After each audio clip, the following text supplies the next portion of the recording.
இந்த காலை நேரத்தில் மறுபடியுமா இந்த வருஷத்தில் உங்கள் மத்தியில் உங்கள் சபையில் வந்து நிற்கிறதை மிகப்பெரிய கனமாக பாக்கியமாக கருதுகிறேன். இந்த சபையினுடைய போதகர் அப்பாவுக்காக ஆண்டவருக்கு நான் நன்றி சொல்லுகிறேன். இந்த இடத்துல மேடையில் அமைந்திருக்கிற எல்லா தேவ மனிதர்களையும் இயேசுவின் நாமத்தில் வாழ்த்துகிறேன். Thank you so much. உங்கள் எல்லாரையும் மறுபடியும் சந்திக்கிறது மிகுந்த சந்தோஷம். எத்தனை பேர் எதிர்பார்ப்போடு வந்திருக்கிறீங்க இந்த காலை நேரத்தில்? நான் சொல்கிறேன், உங்கள் வாழ்க்கையில் இந்த நாளில் இருந்து ஒரு கொண்டாட்டம் தொடங்குவதாக. சிலுவை துக்கப்படுகிற இடம் அல்ல, அது வெற்றியை கொண்டாடுகிற இடம். சிலுவை பற்றி தியானிக்கும் போது வெற்றியின் முழக்கம் சபையில் வரணும். எப்படி ஜெயிச்சா, இன்னைக்கு ஒரு கட்சி ஜெயிச்சா ஆர்ப்பரிச்சு கொண்டாடுறாங்களோ, ஒரு மேட்ச்ல ஜெயிச்சா ஆர்ப்பரிச்சு கொண்டாடுறாங்களோ பாருங்க. வருஷத்துக்கு ஒரு தடவை நடக்கிற மேட்ச்ல ஜெயிச்சா அவ்வளோ செலிப்ரேட் பண்றாங்க. 5 வருஷத்துக்கு ஒரு தடவை ஆட்சியில் உட்கார்றதுக்கு ஜெயிச்சா அவ்வளோ செலிப்ரேட் பண்றாங்க. நித்தியமா நீங்களும் நானும் ஜெயிக்கணும்னு ஒருத்தர் சிலுவையில கரையம் செலுத்தி இருக்கிறாரு. நம்மளை விட யாரு பெருசா கொண்டாடணும்? கரங்களை தட்டி ஆனந்த சத்தம் சபையில எழும்புவதாக. ஹல்லேலூயா. பிசாசு தோற்கடிக்கப்பட்டவன், அவன் பொய்யன். அவனுடைய வல்லமைகள் எல்லாம் உரிந்து கொள்ளப்பட்டிருக்கிறது, அவனுடைய அதிகாரங்கள் எல்லாம் உரிந்து கொள்ளப்பட்டிருக்கிறது. வேதம் சொல்லுகிறது, சிலுவையிலே வெற்றி சிறந்தார். சிலுவையிலே வெற்றி சிறந்தார். உங்களுக்காக, எனக்காக, நம்முடைய குடும்பத்திற்காக, நம்முடைய பிள்ளைகளுக்காக, நம்முடைய சுக வாழ்வுக்காக, நம்முடைய ஐஸ்வர்யத்திற்காக, நம்முடைய ஆசீர்வாதத்திற்காக இயேசு சிலுவையிலே வெற்றி சிறந்திருக்கிறார். ஆமென். இந்த காலை நேரத்தில் ஆவியானவருக்கு நான் நன்றி சொல்லுகிறேன். எனக்கு தெரியும் அடுத்த சில மணி நேரங்கள் இந்த இடத்துல நம்ம இணைந்திருக்க போறோம். நான் அல்ல, ஆவியானவரே இந்த இடத்துல பேசட்டும். அவருடைய வார்த்தை இந்த இடத்துல புறப்பட்டு வரட்டும். ஆவியானவர் உங்களுடைய உள்ளங்களுக்கு ஊழியம் செய்வாராக. மனக்கண்கள் திறக்கப்படுவதாக. அற்புதங்கள் நடப்பதாக. பக்கத்தில் இருக்கவங்களுக்கு கை கொடுத்து சொல்லுங்க, உங்க வாழ்க்கை மாறப்போகுதுன்னு சொல்லுங்க. உங்க வாழ்க்கையை மாத்துறதுக்கு தான் இயேசு வந்தார். உங்கள் வாழ்க்கை தலைகீழாய் மாறுவதாக. God bless you. God bless you. 2 பகுதிகளாக இந்த காலை நேரத்தில் நான் டீச் பண்ண விரும்புகிறேன். முதல் பகுதியில் சிலுவை ஏற்படுத்தின மாற்றத்தை பற்றியும், டீ பிரேக் அப்புறம் சிலுவையினால் நமக்கு உண்டாக்குற நன்மைகளை குறித்தும் உங்களோடு நான் பேச விரும்புகிறேன். எத்தனை பேர் கேட்கறதுக்கு மனசு ஆயத்தமாக இருக்குது? ஆமாம். எவ்வளோ வல்லமையாக அங்கேருந்து பேசினாலும் உங்கள் மனசு கேட்கறதுக்கு ஆயத்தமாக இல்லைன்னா அது உங்கள் வாழ்க்கையில் பிரயோஜனப்படாது. ஆனால் நீங்கள் மாத்திரம் எதிர்பார்ப்போடு வந்தீங்கன்னா நினைக்கிறதுக்கு மேலே வேண்டிக் கொள்றதுக்கு மேலே கத்தரிங்கிறது பேச ஆரம்பிப்பார். ஆமென். தாகமுள்ள ஆத்துமா கத்தரை ஈர்க்கும். விசுவாசத்தோடு வந்திருக்கிறவர்கள் வெளிப்பாடோடு செல்லுவார்கள். இந்த காலை நேரத்தில் சிலுவையை பற்றிய தியானத்தில் நிறைய சத்தியங்களை நம்ம பார்க்க போகிறோம். இயேசு கிறிஸ்து, நான் ஃபர்ஸ்ட் உங்களுடைய மனதை ஆயத்தப்படுத்த விரும்புகிறேன். இப்படி வந்து நீங்கள் ஆலயத்தில் உட்கார்ந்துருக்கிறீங்க, வார்த்தையை கேட்குறீங்கன்னா, இந்த இடத்துல கர்த்தர் என்ன பேச போகிறார் அப்படின்னு தான் நீங்கள் கேட்கணும் ஒழிய நான் என்ன பேசுகிறேன்னு கேட்கக்கூடாது. பவுல் சொன்னார், நீங்கள் எங்களுடைய வார்த்தைகளை மனுஷருடைய வார்த்தையாக ஏற்றுக்கொள்ளாமல் தேவனுடைய வார்த்தையாகவே ஏற்றுக்கொண்டதனால் அது உங்களுக்குள் பலன் செய்கிறது. இன்றைக்கு நான் பேசுகிறேன், ஞாயிற்றுக்கிழமை வேற ஒருத்தவங்க பேசலாம், ஐயா பேசலாம், மற்ற ஊழியக்காரங்க வரலாம். இங்க யாரு நின்னாலும் உங்களோடு பேசுகிறவர் யார்? சத்தமா சொல்லுங்க. கர்த்தருடைய சத்தத்தை கேட்க சபை வந்து உட்கார்ந்து இருக்கணும். என் ஆடுகள் என் சத்தத்தை அறிந்திருக்கிறது. கர்த்தர் பேசுறார், கர்த்தர் பேசுவார். ஆண்டவர் புதுசா பேசுவார். ஏன்னா அவர் இன்றைக்கும் ஜீவிக்கிறார். நீங்க ஆண்டவருடைய வார்த்தையை பைபிளுக்குள்ள மாத்திரம் அடைக்கிற முடியாது. இன்றைக்கும் அவர் பேசுகிறார். இன்னைக்கும் கர்த்தர் பேசுவார். நிறைய பேர் பைபிளுக்குள்ளே க்ளோஸ் பண்ணிடுவாங்க. பைபிள் எங்க இருக்குது? நான் சொல்றேன், செத்து போனவங்க தான் பைபிள் எழுதி, செத்து போனவங்க தான் புக் எழுதினா முடிஞ்சிடும். உயிரோடு இருக்கிறவங்க மறுபடி பேசிக்கிட்டே இருப்பாங்க. என் தேவன் மரித்தார், ஆனாலும் இதோ சதா காலங்களிலும் உயிரோடு இருக்கிறார். அவர் இன்றைக்கும் பேசுவார். இன்றைக்கும் அவர் பேசுவார். இன்னைக்கு கர்த்தர் சபைக்கு பேசுகிறதை காதுள்ளவர்கள் கேட்க வேண்டும். இப்பொழுது கர்த்தர் என்ன பேசிக் கொண்டிருக்கிறார்? Don't live in your past revelation. கடந்த கால வெளிப்பாட்டில் நின்றாதீங்க. இன்னைக்கு கர்த்தர் என்ன பேசுறாருன்னு நீங்க கேட்கணும். ஆமென். இன்னைக்கு கர்த்தர் பேசுறதை கேட்கலன்னா நீங்க நிறைய ஆசீர்வாதத்தை இழந்துருவீங்க. ஆபிரகாம் ஆண்டவர் சொன்னாரு, உன்னுடைய ஏகசுதனையும் நேசகுமாரனை எனக்காக நான் காண்பிக்கிற மலையில போய் என்ன பண்ணிடு? பலி செலுத்தின. யார் சொன்னா? யார் சொன்னா? ஆபிரகாம்கிட்ட பேசினது யாரு? ஆண்டவர் தான் சொன்னாரு. போய் பலி செலுத்துன்னு சொன்னாரு. ஆண்டவர் சொல்லிட்டாரேன்னு இந்த மனுஷன் காலையிலேயே கிளம்பி பிள்ளை எடுத்துட்டு விறகு எடுத்துட்டு மேலே போய் பலி செலுத்தினான்னு மேலே போனா, அங்க பலி செலுத்திட்டு அவன் பலிபீடத்து மேல கட்டி வச்சுட்டு பிள்ளையாண்டான் மேல் கத்திய போடலான்னு கையை தூக்குனா, இப்ப மேல இருந்து ஒரு சத்தம் கேக்குது, பிள்ளையாண்டான் மேல். அங்க என்ன சொன்னாரு? போடுனார். இப்ப என்ன சொன்னாரு? ஒருவேளை ஆபிரகாம் இது பிசாசுனுடைய சத்தம், அதுதான் கரெக்ட்னு போட்டிருந்தா வாக்குத்தத்தத்தை என்ன பண்ணிருப்பாரு? ஆண்டவர் அன்னைக்கு பேசினதல்ல, இன்னைக்கு என்ன பேசுறாருன்னு சபை கேட்கணும். ஆமென். அன்னைக்கு பேசினதுல வாழக்கூடாது. இன்றைக்கு கர்த்தர் என்ன பேசுகிறார்? இன்றைக்கு கர்த்தர் என்ன பேசுகிறார்? What God is talking to you now? பேதுரு சாப்பிடும்போது சாப்பிடலான்னு கேட்கும்போது சாப்பிட லேட் ஆகணும்னு மேல் வீட்டறையில போய் ஞான திருஷ்டி அடைகிறாரு. மேல இருந்து ஒரு துப்பட்டி வருது, எல்லா விதமான மிருகங்களும் இருக்கிறது. மேல இருந்து ஒரு சத்தம் கேட்டுச்சு. என்னன்னு கேட்டுச்சு? அடித்து புசி. பழைய ஏற்பாட்டில் என்னன்னு போட்டிருக்குது? புசிக்க கூடாதுன்னு போட்டிருக்குது. இப்ப என்ன சொல்றாரு? அப்பனா நேத்து சொன்னதை கேட்கணுமா, இன்னைக்கு சொல்றது கேட்கணுமா? அன்னைக்கு சொல்றதை பேதுரு கேட்கலன்னா புறஜாதிக்கு சுவிசேஷம் வந்திருக்காது. சபைக்கு சொல்றேன், பழைய வெளிப்பாட்டில் உட்காராதீங்க. இன்றைக்கு கர்த்தர் பேசுகிறதை காதுள்ளவன் கேட்க கடவன். கரங்களை தட்டி ஆண்டவருக்கு நன்றி சொல்லுங்க. அவர் இன்றைக்கும் பேசுகிறார். அவர் இன்றைக்கும் பேசுகிறார். God is talking to you now. இப்போ இன்றைக்கு கர்த்தர் பேசுகிறார். சபையில ஆண்டவர் வெளிப்படுத்துகிற சத்தியம், பேசுகிற வார்த்தை, கொடுக்கிற வெளிப்பாடுகளை கேட்டு கேட்டு ஏற்றுக்கொள்ள சபை ஆயத்தமாக இருக்க வேண்டும். Do not resist. ஆவியானவரை எதிர்த்துறாதீங்க, ஆண்டவரை நிறுத்திடாதீங்க. ஆண்டவரை நிறுத்திடாதீங்க. இன்னைக்கு நிறைய பேர் ஆண்டவருக்கு பிரசங்கம் பண்ணிட்டு இருக்கிறாங்க. பேதுரு ஆண்டவருக்கு பிரசங்கம் பண்ணாரு. அடித்து புசினா இவர் ஆண்டவருக்கு சொல்லி கொடுக்குறாரு. தீட்டுதெல்லாம் நாங்கள் என்ன பண்ண மாட்டோம், சாப்பிட மாட்டோம். இன்னைக்கு நிறைய நேரங்களில் சபைகளில் ஆண்டவர் ஒரு புதிய வெளிப்பாட்டை கொடுக்கும்போது நம்ம சொல்றோம், வேணாம் இதெல்லாம் தப்பு. நம்ம யார் ஆண்டவரை கரெக்ட் பண்றதுக்கு? ஆண்டவர் நம்மை புதுப்பித்துக் கொண்டிருக்கிறார். God is pushing you to the next level. அடுத்த நிலைக்கு உங்களை தள்ளணும்னு ஆண்டவர் ட்ரை பண்ணும்போது தேவனை மட்டுப்படுத்தாதிருங்கள். You can limit God by your resistance. ஆண்டவரை எதிர்த்து நீங்க தடுத்து நிறுத்திடலாம். உங்க வாழ்க்கையில நீங்க செய்யக்கூடாத ஒரு காரியம் என்னன்னா, கர்த்தரை மாத்திரம் தடுத்து நிறுத்திடாதீங்க, அவரை ஃப்ரீயா ஊழியம் செய்ய இடம் கொடுங்க. Let God stretch your mindset. கர்த்தர் உங்களுடைய மனநிலையை பெரிதாக்கட்டும்.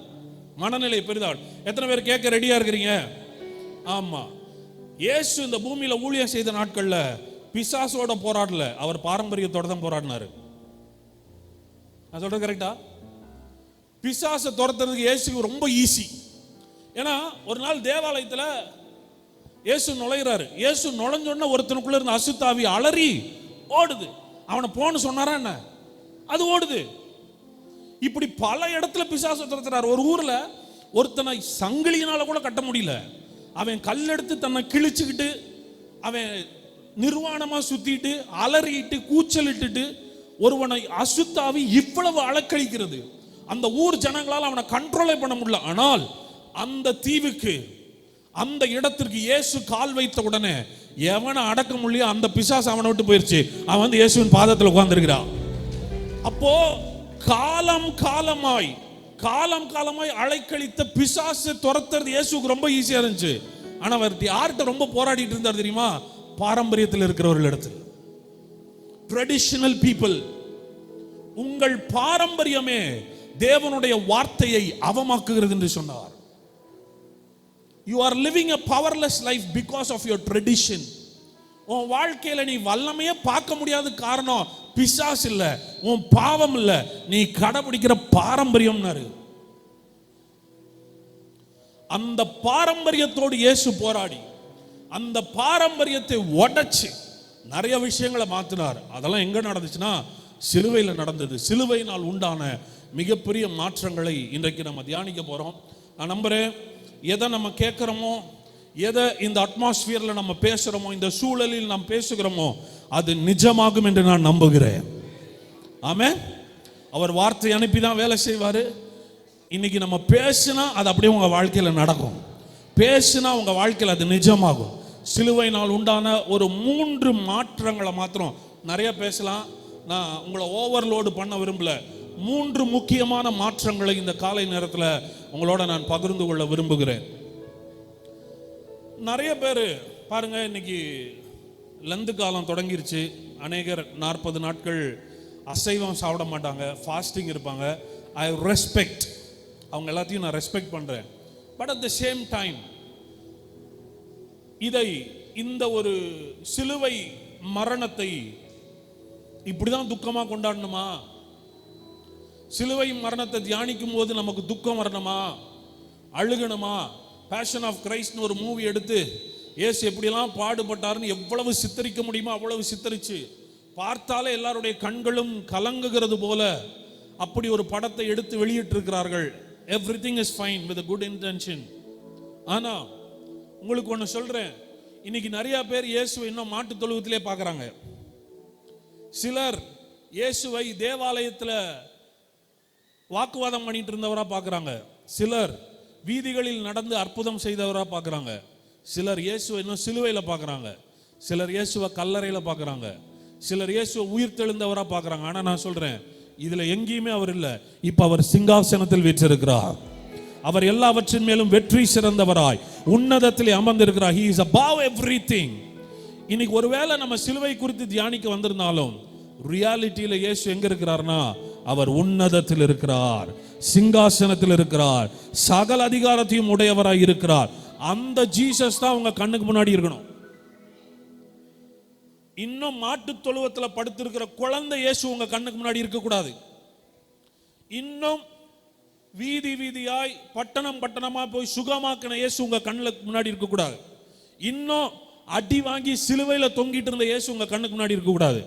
மரணத்தை ஜெயித்து உயிரோடு எழுந்து மரணத்தையும் சாவையும் ஜெயித்தவராய் பரமேறி உன்னதத்தில் எல்லாவற்றுக்கும் மேலான நாமத்தை உடையவராய் அமர்ந்திருக்கிற இயேசு உங்க கண்ணுக்கு முன்னாடி தெரியணும்.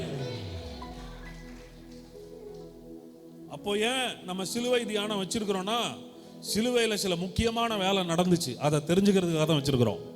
பட் நவ Jesus is not on the cross. இப்பொழுது இயேசு சிலுவையில் இல்லை, அவர் சிங்காசனத்தில் இருக்கிறார். ஆமென். அவர் சிங்காசனத்துக்கு அவர் போயிட்டாருன்னு மாத்திரம் வேதம் சொல்ல, எல்லாவற்றையும் எல்லாவற்றாலும் அவர் நிறைத்தும் இருக்கிறார். அவர் இப்பொழுது என்னையும் நிறைத்திருக்கிறார், உங்களையும் நிறைத்திருக்கிறார். Jesus is not in one place. இயேசு ஒரு இடத்துல இல்ல, அவர் எல்லாவற்றையும் நிறைத்திருக்கிறார். You are full of God. நீங்கள் தேவனால் நிறைந்திருக்கிறீர்கள். நீங்கள் அவருக்குள் இருக்கிறீர்கள், அவர் உங்களுக்குள் இருக்கிறார். சிலுவை உலகத்தையே மாற்றிவிட்டது. நீங்கள் என்னிலும் நான் உங்களிலும் இருக்கிறதை அந்நாளிலே நீங்கள் அறிவீர்கள் என்று சொன்னார். இப்ப நீங்க யாருக்குள்ள இருக்கிறீங்க? இயேசுக்குள்ள. இயேசு யாருக்குள்ள இருக்கிறாரு? அவர் எல்லாவற்றையும் எல்லாவற்றாலும் நிரப்பி விட்டார்.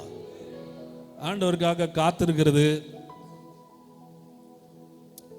அதாவது ரியாலிட்டியா மாறிடுச்சு, உலகமே மாறிடுச்சு. சிலுவையினால மாற்றப்பட்ட உலகத்தை குறித்து இந்த காலை நேரத்தில் உங்களோட பேசுறது ரொம்ப சந்தோஷம். என் லைஃப்ல இந்த பைபிளை நான் போன முறையே சொன்னேன், இந்த வேதம் படிக்க ஆரம்பித்தது நாள் முதல் இன்றைக்கு வரைக்கும் இந்த வேதம் எப்பொழுது எனக்கு இனிமையானது தெரியுமா? சிலுவையை பற்றிய வெளிப்பாடு தான் இந்த வேதத்தை எனக்கு இனிமையாக்கினது. ஒரு நாள் மாராவின் தண்ணீரை இஸ்ரவேல் ஜனங்கள் தண்ணிக்கு ரொம்ப கஷ்டப்பட்டு தண்ணியே இல்லாமல் இருந்தப்போ மாறான்ற ஒரு இடத்துல தண்ணீர் இருந்தது. அந்த தண்ணீரை பார்த்தோன்னா ஆசாசியா போய் குடிக்கலான்னு எடுத்து குடிச்சா அந்த தண்ணீர் எப்படி இருந்தது?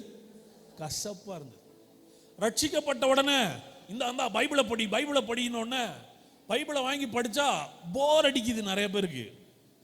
இந்த பைபிள் என்னடா இப்படி போட்டிருக்குது அப்படி போட்டிருக்கு. சிலருக்கு பயப்படுறாங்க, சிலருக்கு போர் அடிக்குது, சிலருக்கு புரிய மாட்டேங்குது. படிக்கணும்னு நினைக்கிறேன் பிரதர், படிக்கல. சிலர் சொல்லுவாங்க பைபிள் எடுத்து வச்சா எனக்கு தூக்கமா வருது. பிரச்சனை இப்ப பிரச்சனை பைபிள்ல கிடையாது. இந்த பைபிளை கையில கொடுத்து நம்மளெல்லாம் படின்ட்டாங்க. இந்த பைபிள் படிக்கிறது பல நேரங்களில் கஷ்டமா இருந்துச்சு, சில நேரத்தில் புரியல, என்ன சொல்ல வராங்கன்னே புரியல. ஆனாலும் படிக்கணுமே, ஐ எம் a கிறிஸ்டியன், ஆனால் நான் ஒரு கிறிஸ்தவனா இருக்கிறதுனால படிக்கணுமே படித்தோம். இந்த தண்ணீரை குடிச்சோன்னு வாயில வச்சோன்னா நல்லா இல்ல. மோசே என்ன பண்றாருன்னா, ஒரு மரத்தின் கிளையை ஒடித்து அதை அந்த தண்ணீர்ல என்ன பண்றாரு? போடுறாரு. போட்ட உடனே இப்ப கசப்பான தண்ணீர் என்னவா மாறிடுச்சு? ஒரு மரக்கிளை தண்ணீரை மதுரமாக்குமானால், சிலுவை மரத்தை இந்த வேதத்துல போட்டு பார்த்தீங்கன்னா இந்த வேதம் உனக்கு மதுரமானதாய் தெரியும். கசப்பானதை மதுரமானதாய் மாற்றின இயேசு கிறிஸ்துவின் சிலுவை. If you put cross on the word, இந்த வேதத்துல சிலுவையை போட்டு பிரிச்சீங்கன்னா, சிலுவைக்கு முன்னாடி வேற, சிலுவைக்கு பின்னாடி வேற. சிலுவைக்கு முன்னாடி கசப்பான வாழ்க்கை, சிலுவைக்கு பின்னாடி இன்பமான வாழ்க்கை. கரங்களை தட்டி சிலுவைக்கு பின்னாடி பிறந்ததுக்காக ஆண்டவருக்கு நன்றி சொல்லுங்க. I am blessed to be born after the cross. சிலுவைக்கு பின்னாடி பிறந்ததுனால நீங்களும் நானும் பாக்கியவான்கள். சிலுவை உலகத்தையே மாத்திருச்சு, வாழ்க்கையை மாத்திருச்சு. கசப்பான, கஷ்டமான, கடினமான வாழ்க்கை இன்பமானதாய் மாற்றின சிலுவை. ஒருவேளை சிலுவை பற்றிய புரிதல் கம்ப்ளீட்டா எனக்கு இல்லை, சிலுவையில் இவ்வளோ இருக்கான்னு எனக்கு தெரியலன்னு சொன்னீங்கன்னா, இன்னைக்கு நீங்க கேட்குற வார்த்தை உங்க மனநிலையில பெரிய மாற்றத்தை கொண்டு வரும்.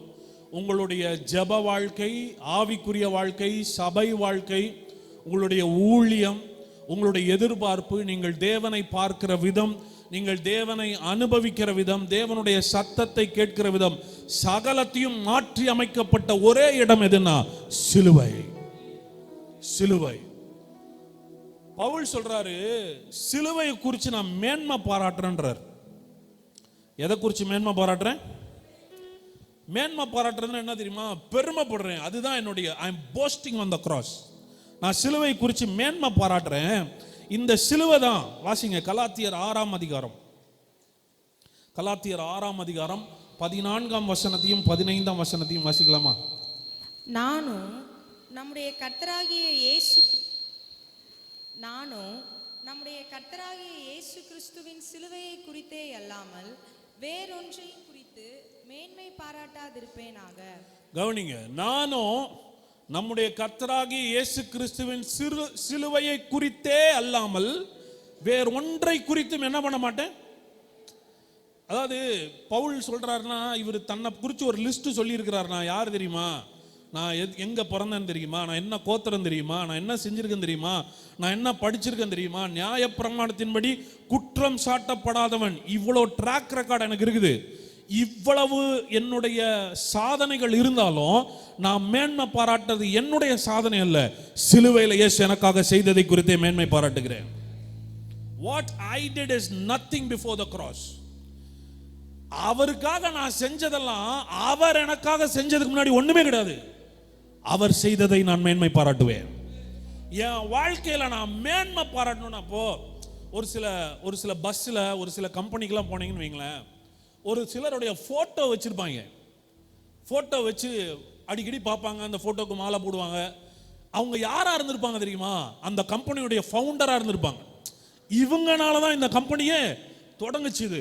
இவங்க இல்லைன்னா இந்த கம்பெனி இல்லைன்னா நாங்க இல்லை சார், அதனால இவர் எங்களுக்கு ரொம்ப முக்கியமானவர், இவர் தான் இந்த பஸ்ஸை வாங்கினாரு, இதுதான் எங்க வாழ்க்கையை மாத்திருச்சு.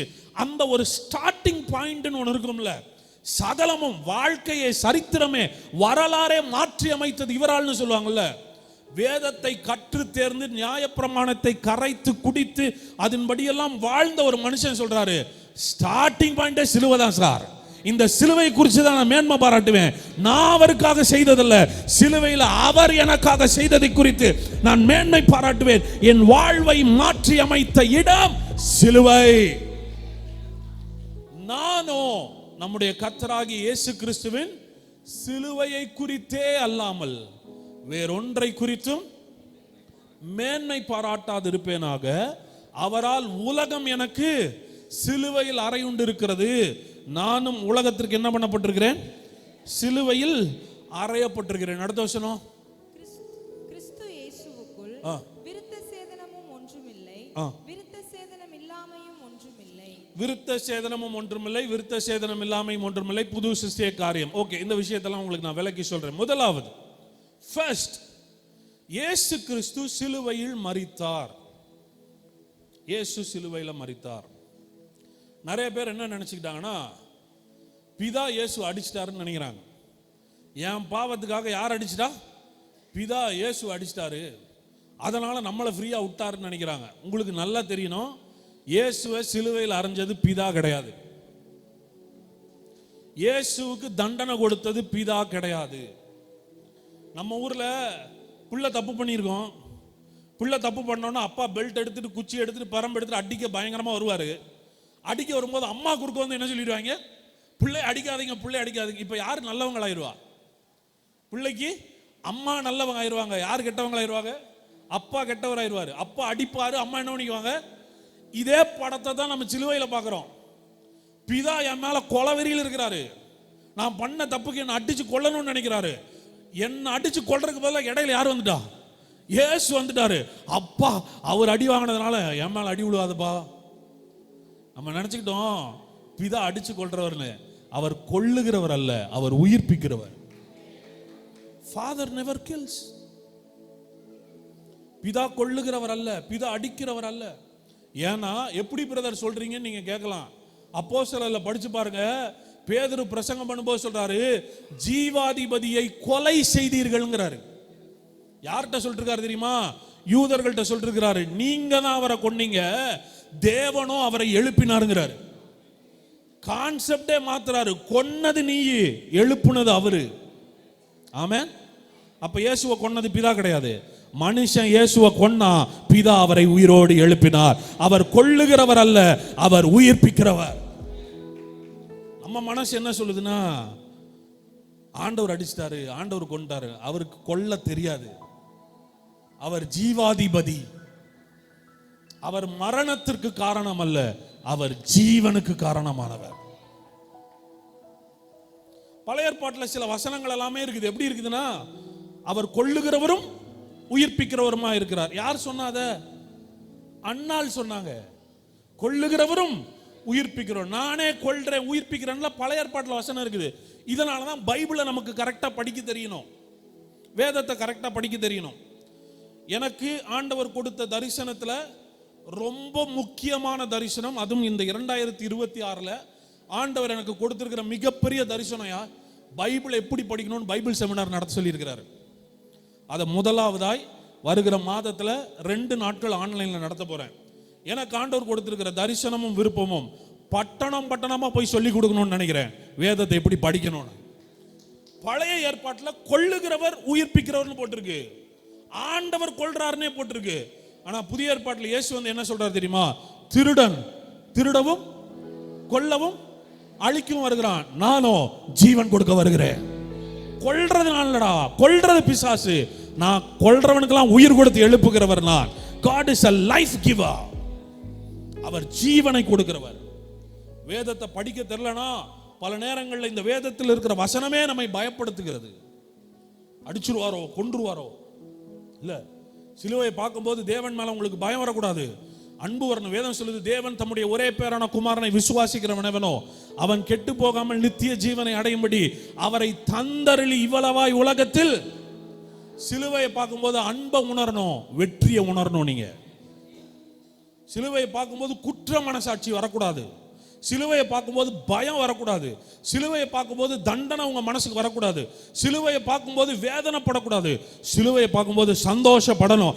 என் மேல எவ்வளவு அன்பு வச்சிருந்தா தன்னுடைய ஜீவனை கொடுத்தவர் அவரோடு கூட மற்ற எல்லாவற்றையும் அருளாதிருப்பது எப்படி?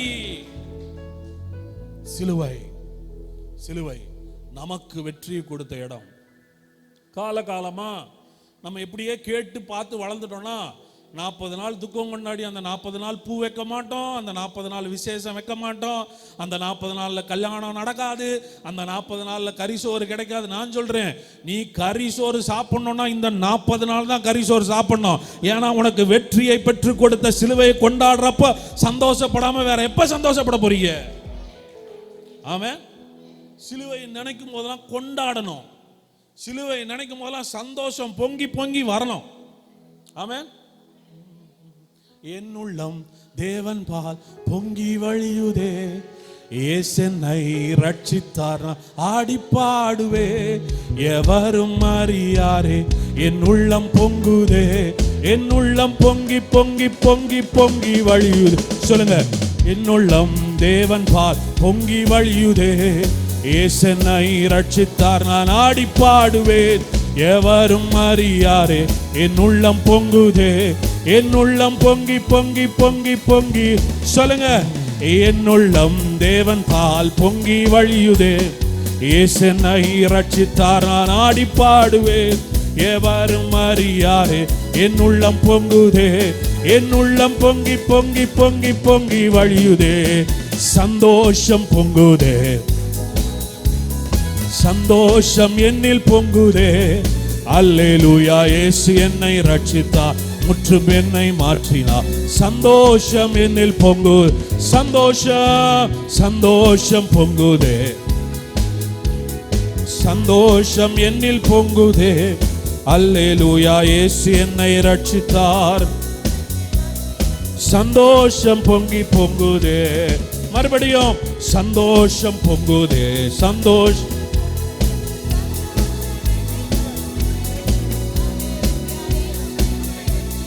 முற்றும் என்னை மாற்றினார், என்னில் பொங்குதே. நல்ல கரங்களை தட்டி சந்தோஷமா அவரை நினைக்கும் போது, சிலுவை நினைக்கும் போது சந்தோஷம் பொங்கணும். சிலுவையை கொண்டாடினீங்கன்னா, இன்னைக்கு கிறிஸ்தவத்தின் சின்னமா சிலுவை இருக்குது. கழுத்துல சிலுவையை போட்டிருந்தோம்னா, வீட்டில் ஒரு சிலுவையை மாட்டி வச்சோம்னா நான் கிறிஸ்தவன் என்பதை காட்ட விரும்புகிறோம். ஆனா அந்த சிலுவையில் என்ன நடந்துச்சுன்னு நிறைய பேருக்கு தெரியல.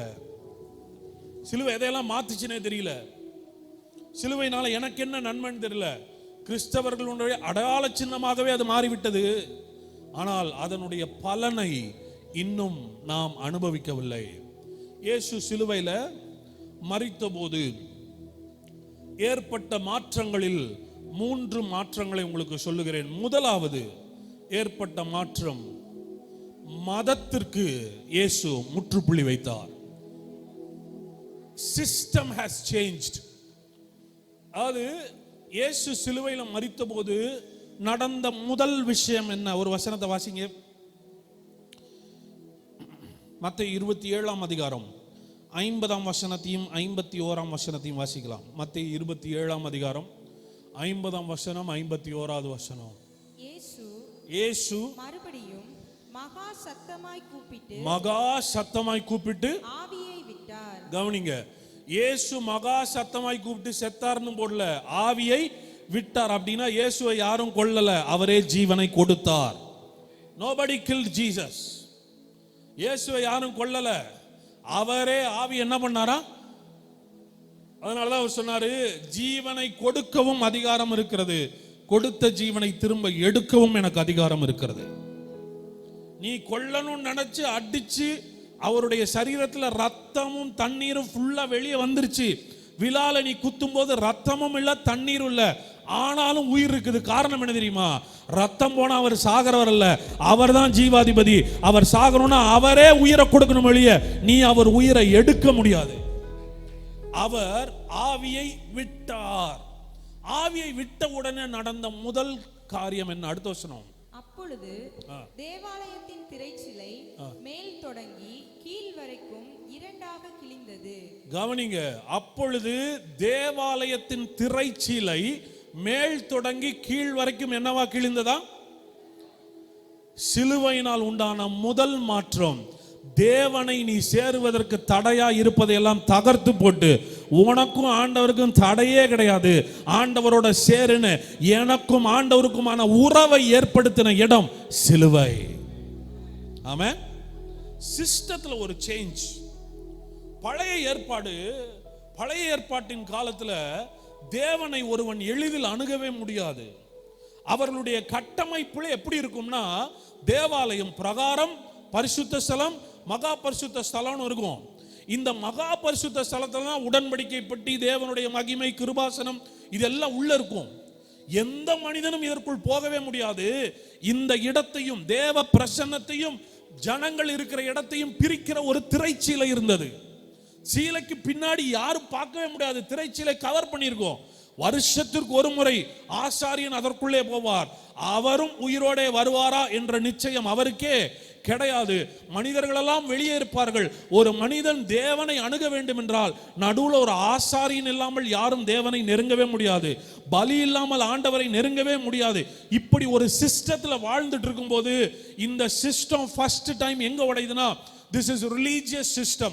மனிதர்களால் கட்டமைக்கப்பட்ட மதம் என்கிற கட்டமைப்பின் வழியாய் தேவனை பார்த்து கொண்டிருந்த உலகத்துல சிலுவையில இயேசு தன்னுடைய ஆவியை விட்டவுடனே முதல் மாற்றம் எங்கே நடந்தது என்றால், திரைச்சீலை இரண்டாக கிழிந்து மனிதனையும் தேவனையும் ஒன்றாக இணைத்த இடம் சிலுவை. கரங்களை தட்டி சிலுவைக்கு நன்றி சொல்லுங்க. இந்த சிலுவையிலனா தேவனோட நான் சேர்ந்திருக்க முடியாது. The closest relationship, cross changed religion to relationship. சிலுவை மதத்திலிருந்து உறவுக்கு நேராக என்னை நடத்தி விட்டது. சிலுவை இல்லைனா தேவனோட எனக்கு ஒரு உறவு இல்லை. ஆலயத்துக்கு போயிட்டு வருவேன், ஆனா கர்த்தருக்கு எனக்கு என்ன இருக்காது? உறவு இருக்காது. பலியை செலுத்திட்டு வந்திருப்பேன், ஆனா ஆண்டவருக்கு எனக்கு கனெக்ஷன் இருக்காது. அவரை பார்க்கவே முடியாது, அவர் திரைச்சீலைக்குள்ள இருப்பாரு. தேவனை பார்க்க முடியாது இருந்த உலகத்துல முதல் முறையாக சிலுவை திரைச்சீலை இரண்டாக கிழித்து காட்டுகிறது. இனி தேவனை உனக்கு யாரும் மறைக்க முடியாது. தேவன் வெளியரங்கமாயிருக்கிறார். God is open to you. God is near you. ஆண்டவர் உனக்கு நெருக்கமானவர்.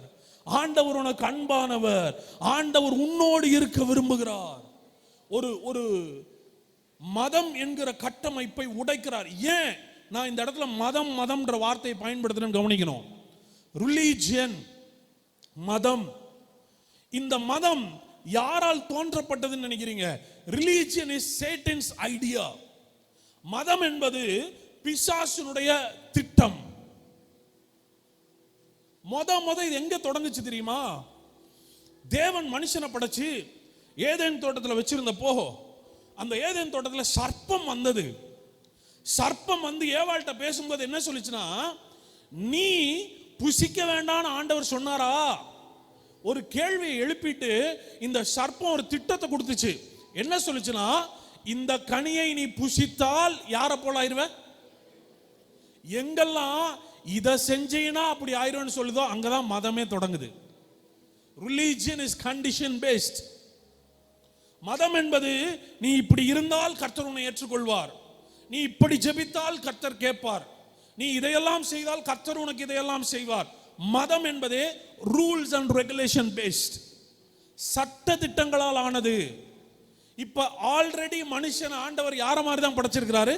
நம்முடைய ரூபத்தின்படியையும் நம்முடைய சாயலின்படியும் தான் படைச்சாரு. ஆனா இங்க சர்ப்பம் சொல்லுது, நீ இதை சாப்பிட்டா அவர் மாதிரி ஆயிருவ. அங்கதான் பாவம் உள்ள நுழைஞ்சதா? பாவம் நுழைஞ்ச உடனே இப்ப ஆண்டவர் பேசுறாரு. ஃபர்ஸ்ட் டைம் ஒரு ப்ராமிஸ் கொடுக்கிறார். என்ன ப்ராமிஸ் கொடுக்கிறார்? வாசிங்க ஆதியாகமம்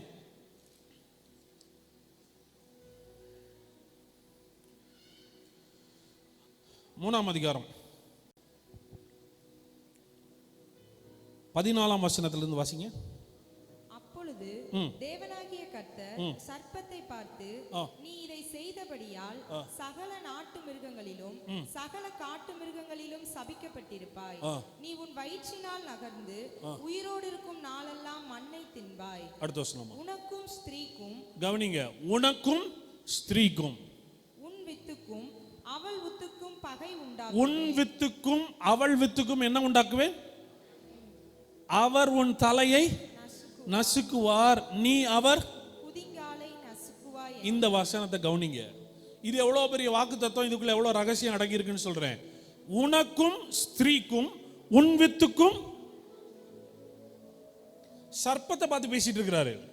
சர்ப்பமே உனக்கும் ஸ்திரீக்கும் உன் வித்துக்கும். அவள் வித்துனா யாரு? அவள் வித்து. ஸ்திரீக்கு வித்தே கிடையாது, ஆணுக்கு தான் வித்து. அவள் வித்துன்னு சொல்றாருன்னா ஆணின் உதவி இல்லாமல் பிறந்த ஒரே நபர் இயேசு. Jesus is the seed of the women.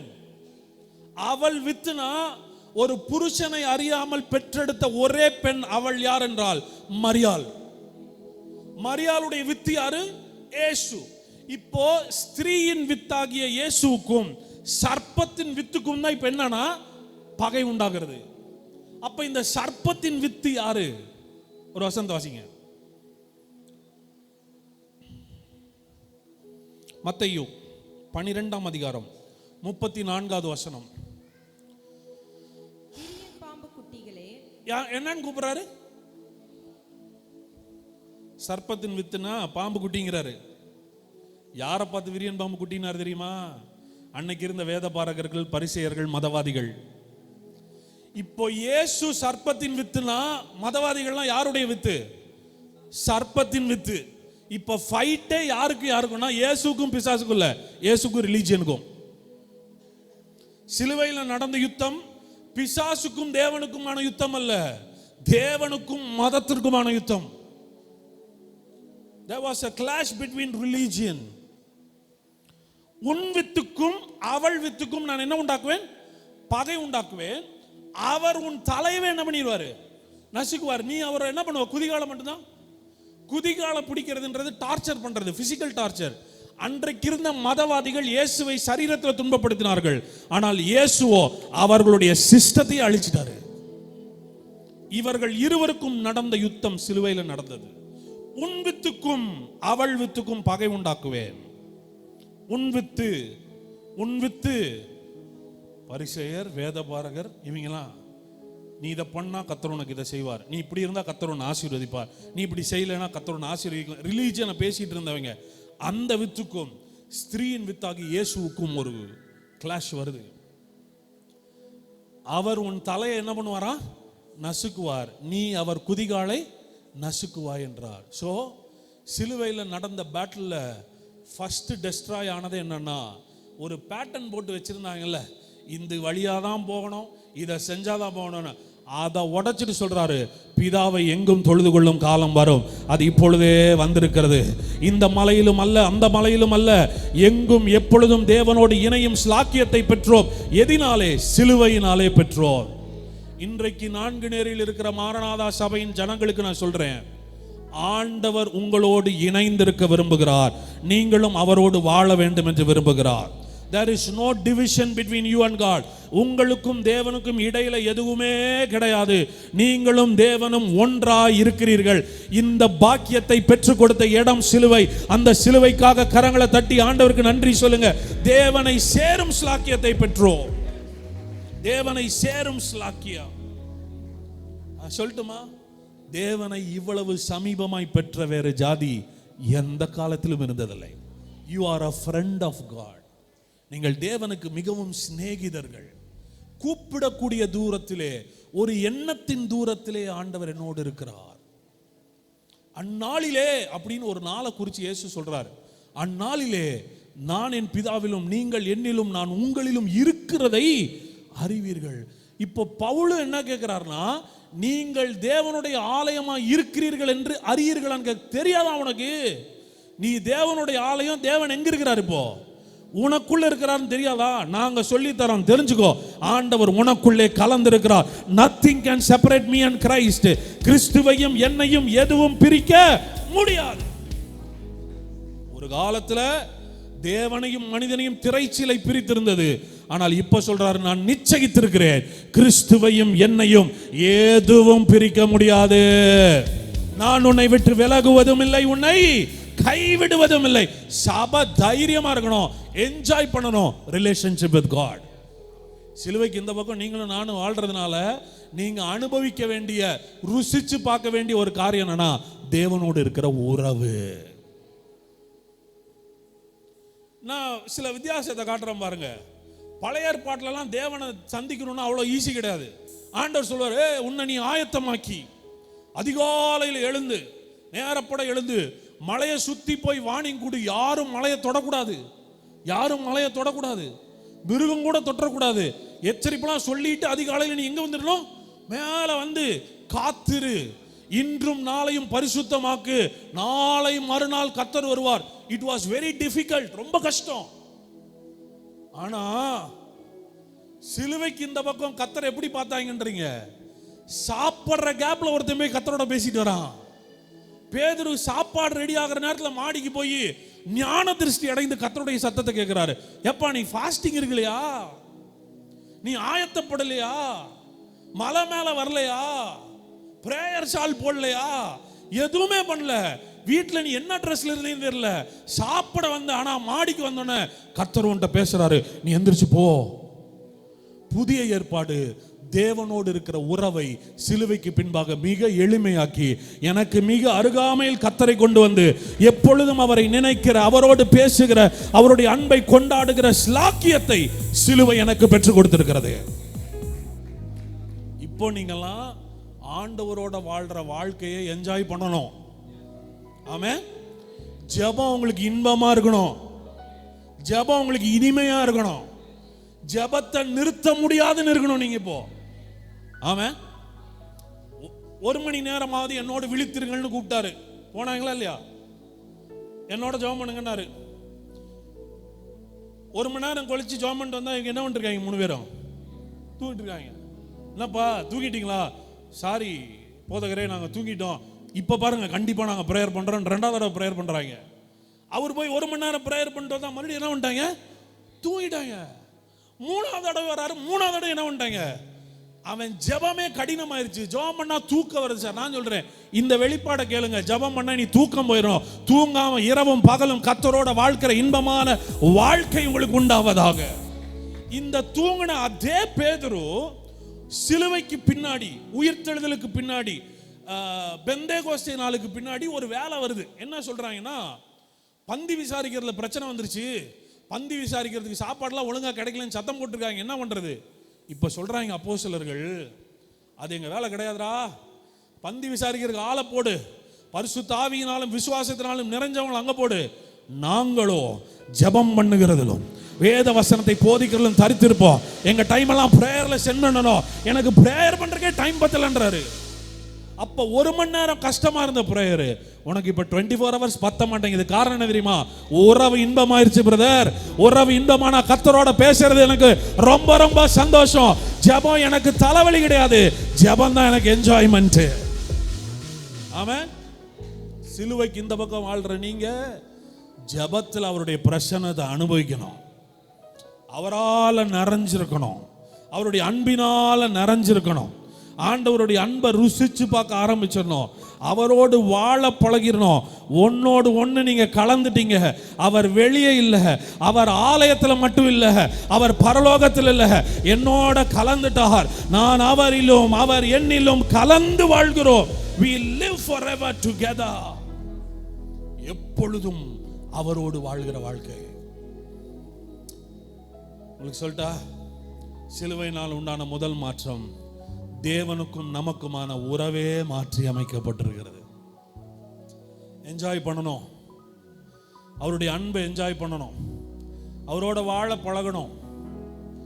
பேச்சுலரா இருந்துட்டு, திருமணம் ஆகாதவரா இருந்துட்டு, திருமணம் ஆயிடுச்சுன்னு வைங்களேன், திருமணம் ஆனதுக்கு அப்புறம் இப்ப நம்ம மனசுக்கே நம்ம சொல்லி கொடுக்கணும், எனக்கு என்ன ஆயிடுச்சு?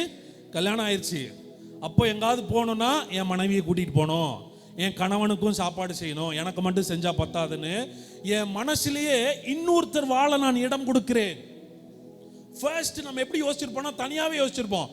நான் நினைச்சா வெளியே போகலாம், நினைச்சா ஃப்ரெண்ட்ஸோட போகலாம், நினைச்சா வெளியூர் போயிட்டு வரலாம். இப்போ அப்படி போக முடியாது.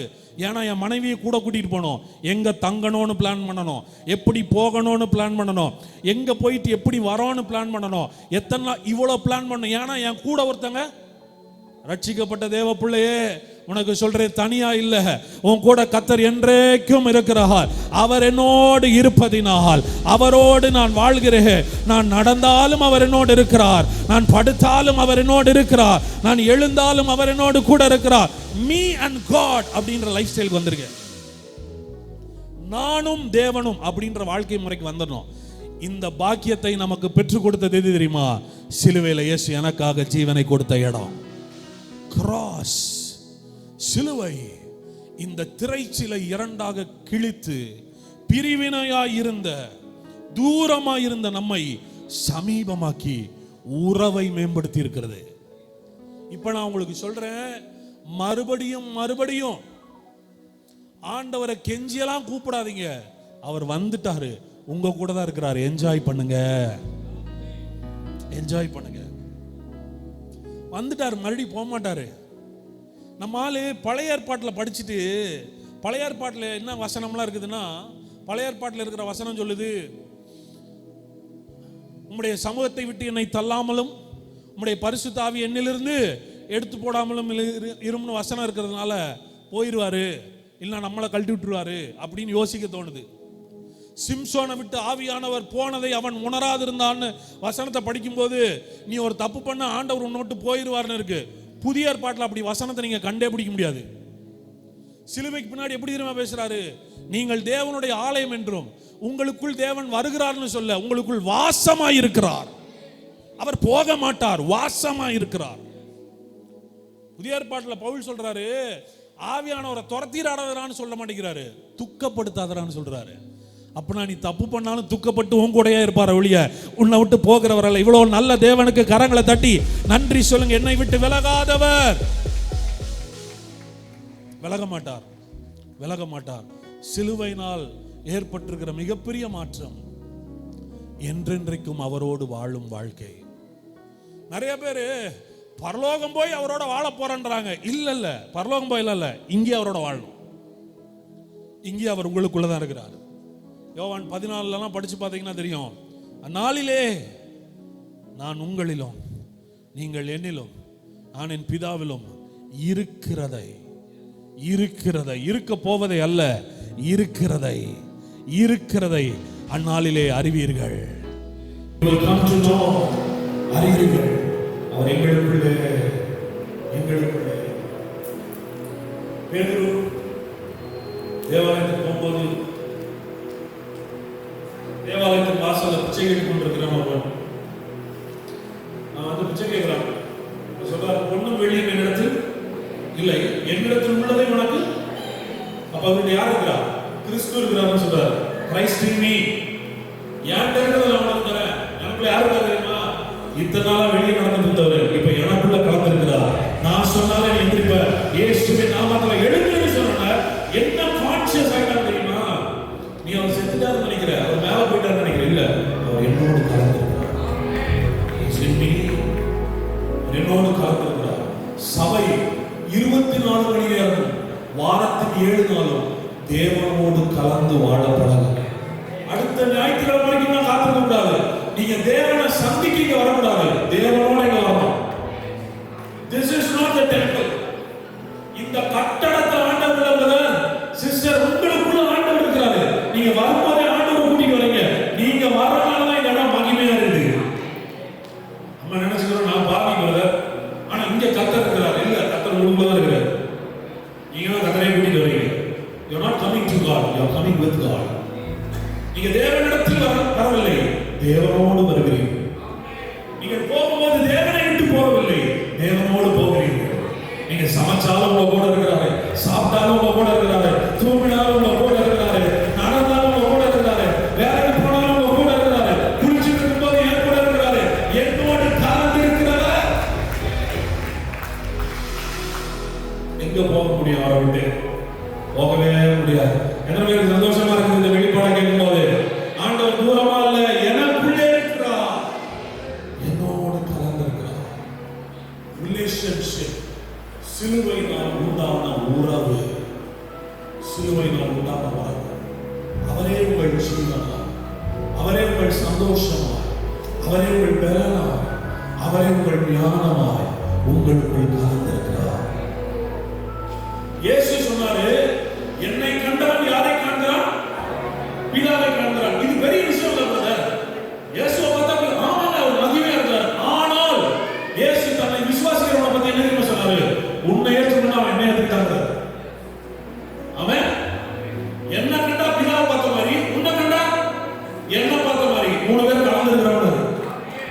அவன் இன்னைக்கு இயேசுவை பார்க்கணும்னா இயேசுவை பார்க்க முடியாது, எனக்குள்ள இருக்கிற இயேசுவை தான் இந்த உலகம் பார்க்க முடியும்.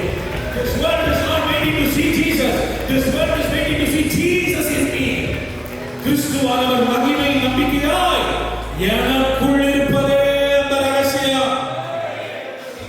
இயேசு எனக்கு வாங்க கூடாதீங்க, எனக்குள்ள இருக்கிற இயேசு வெளியே வரட்டும். எழுப்பி பிரகாசி, ஒளி வந்தது, கர்த்தருடைய மகிமை உண்மை உதித்தது. உதிக்கிற உன் வெளிச்சத்தில் எடுத்திருக்கு சாதிகள் வருவார். மகிமை உண்மையெல்லாம் உதிக்கும், நீ தான் அதை வெளியே காட்டணும். ஸோ 3 காரியத்தை சொல்லணும்னு நினைச்சேன், நேரமாச்சு, வேகமா சொல்லிடுறேன். ஃபர்ஸ்ட், சிலுவையினால் ஏற்பட்ட மாற்றம், உறவு மாற்றம். நீங்கள் அந்நியராக துர்க்கிரியைகளினாலும் அந்நியராலும் பரதேசிகளுமாக இருந்த உங்களை ஆண்டவர் என்ன பண்ணிட்டாருன்னா பிள்ளைகளாக ஏற்றுக்கொண்டார். சிஸ்டம் மாறிடுச்சு. ஃபர்ஸ்ட் தேவனை தொழுகிற சிஸ்டத்தை மாத்திட்டார். இனி பலி எடுத்துட்டு வந்தா இங்க செலுத்த வேண்டியதில்லை. பலி எடுத்துட்டு உனக்கு இடையில ஒரு ஆசாரியன் வந்து திரைச்சலுக்கு பின்னாடி போகணும்னு அவசியம் இல்லை. திரைச்சலே நீச்சிருச்சு. போ நீயும் தேவனும் இணைந்து விட்டார். நான் சொல்றேன், ஒவ்வொரு நாள் காலை எழும்போது கர்த்தரோடு பேசுங்க.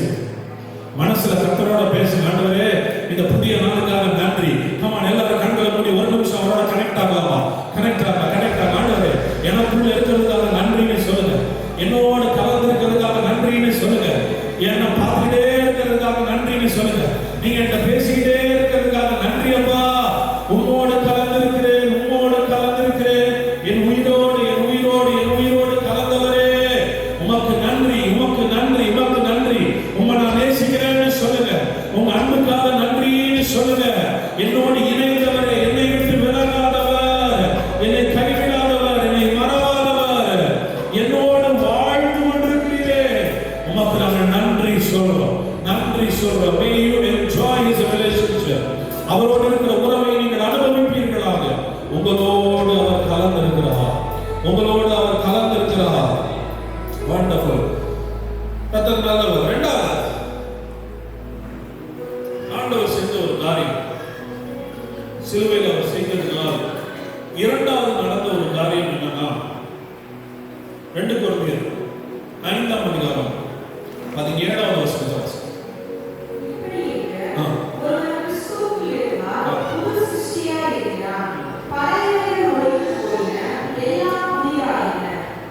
இப்படி இருக்க ஒருவன் கிறிஸ்துவுக்குள் இருந்தால் எப்படி இருக்கிறான்? புது சிருஷ்டியா இருக்கிறான். பழையவைகள் என்ன ஆயிடுச்சு? ஒளிந்து போயின. எல்லாமே என்ன ஆயிடுச்சா? இரண்டாவது சிலுவையில் ஏற்பட்ட மாற்றம் என்னன்னா, ஆண்டவர் உங்களை சரி செய்யவில்லை, புதிதாக்கி விட்டார். சரி பண்றது வேற, புதுசாக்குறது வேற. நம்ம என்ன நினைச்சுக்கிறோம்னா, ரிலீஜியன் நம்மளை சரி பண்ணிட்டு இருக்குது, ஆண்டவர் நம்மளை புதுசாக்கிட்டார். இப்போ நம்ம ஒரு போன் வாங்குறேன்னு 1 லட்சம் ரூபாய் போட்டு ஒரு போன் வாங்கிடுறேன். இந்த 1 லட்சம் ரூபாய் போட்டு ஒரு போன் வாங்கின உடனே 5ஆவது நாள்ல ஒரு ப்ராப்ளம், ஸ்கிரீன்ல எதுவுமே எனக்கு தெரிய மாட்டேங்குது. இப்ப நான் நேரா கொண்டு போய் கடையில கொடுக்குறேன்னு அவங்க சொல்றாங்க, சார் வாரண்டி இருக்கு சார், நான் உங்களுக்கு ஸ்கிரீனை மாத்தி கொடுக்குறோம்னு சொல்றாங்க. என்னதான் அவன் ஸ்கிரீனை மாத்தி கொடுத்தாலும் எனக்கு ஒரு பயம் இருக்கும். மறுபடியும் அந்த பிரச்சனை வந்துச்சுன்னா, இந்த பயம் எனக்கு இருந்துகிட்டே இருக்கும். இதே அந்த கடைக்காரன், சார் இதை பழசு கொடுத்துருங்க, உங்களுக்கு புது போன் கொடுக்குறேன் நான் வச்சுக்கேன். பழசு கொடுத்துட்டு புதுசு வாங்கிட்டா இது அந்த பிரச்சனை வராதுன்னு நினைப்பேன்.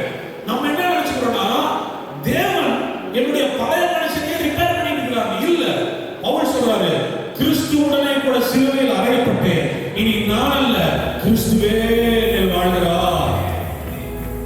மறுபடி பிறக்கிறதை குறித்து ஆண்டவர் பேசிக் கொண்டிருக்கிறார். ஒருவன் மறுபடியும் பிறவாவிட்டால் எங்க பிரவேசிக்க முடியாது? தேவனுடைய ராஜ்யத்தில் பிரவேசிக்கிறது ஆள் மாறாட்டம் இல்ல பிரதர், மத மாற்றம் இல்ல, பெயர் மாற்றம் இல்ல. அது என்னன்னா சிருஷ்டியே மாற்றம். ஆண்டவர் பேரை மாத்தல, ஆண்டவர் நீங்க போற இடத்தை மாத்தல, நீங்க படிக்கிற புக்கை மாத்தல, உங்களே மாத்திக்கிறார்கள்.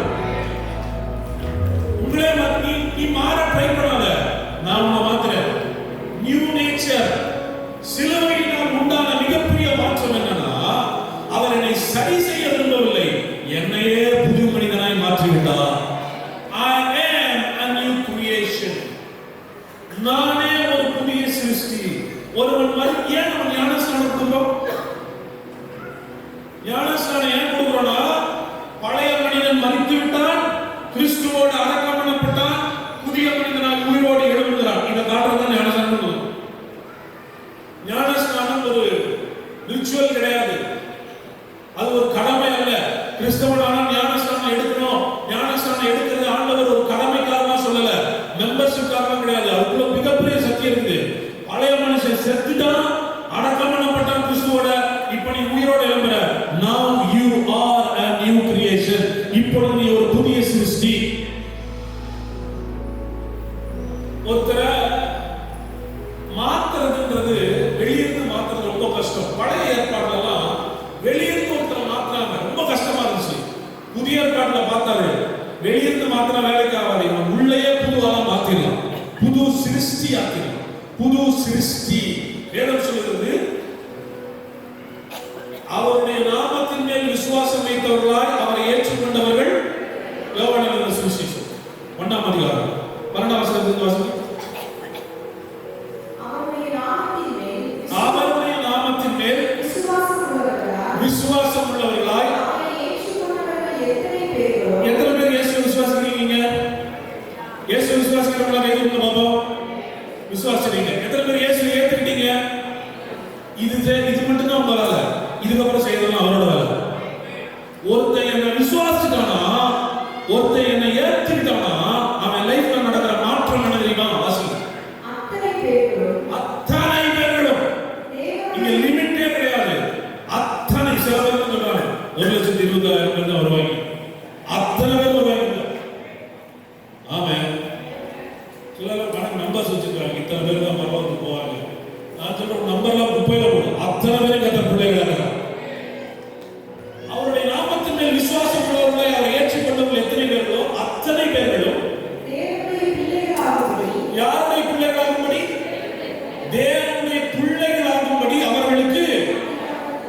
அப்பனா நீங்கள் வேலைக்காரர்களா பிள்ளைகளா, ஊழியக்காரரா பிள்ளைகளா? சார், ஊழியக்காரர் வேற, பிள்ளைகள் வேற. நீங்களும் நானும் வேலை செய்யறது வேலைக்காரனா பிறக்கல, ஊழியக்காரனா பிறக்கல. பிள்ளையா வாழ்றதுக்காகவும் அனுபவிக்கிறதுக்காகவும் கர்த்தர் அழைச்சிருக்கிறார். சிலுவையில் அவர் மரித்ததினாலே நீங்கள் பிள்ளைகளாய் பிறந்திருக்கிறீர்கள். So to enjoy his benefits. என் பிள்ளைக்கு இதுவரைக்கும் நான் பிரேக்ஃபாஸ்ட்டுக்கு பில்லு வாங்கினதில்லை. என் பிள்ளைகிட்ட மாசமான மெஸ் ஃபீஸ் வாங்குறது கிடையாது. வீட்டுக்கு வாடகை வாங்குறது கிடையாது. வண்டியில கூட்டிட்டு போறதுக்கு காசு வாங்குறது, இது எல்லாமே அது சாப்பிடுது. ஒரே ஒரு காரணம், யாரு? நீங்களாம் யாரு பிள்ளை தெரியுமா? அவர் பிள்ளை. எதையும் எதிர்பார்க்காம உனக்கு எல்லாத்தையும் செய்வாரு. பிள்ளைகளானால் சுதந்திரவாளிகளுமாவே. இந்த மதம் என்ன சொல்லுதுன்னா, நீ இதை செஞ்சா கொடுப்பாருன்னு சொல்லுது. ஆண்டவர் என்ன சொல்றாருன்னா, பிள்ளையா இருக்கிறதுனாலே அனுபவிக்கணும். சபை 2வது நான் சொல்றேன், சிலுவையில் உண்டான மிகப்பெரிய மாற்றம். ஊழியக்காரர்களா வாழ்றதுக்காக கர்த்தர் மறிக்கல, நீ அவர் பிள்ளையா வாழணும் வச்சிருக்க. சிலுவை உன்னுடைய சுவாபத்தை மாற்றிருக்கிறது. அத்தனை பேர்களும் தேவனுடைய பிள்ளைகளாக வேண்டிய அவர்களுக்கு அதிகாரம் கொடுத்தார். அடுத்த வருஷம் அவர்கள் ரத்தத்தினாலாவது மாம்ச சித்தத்தினாலாவது. அப்ப நீங்க யாராலே பிறந்தவர்கள்? நல்லதா, நீங்க யாராலே பிறந்தவர்கள்?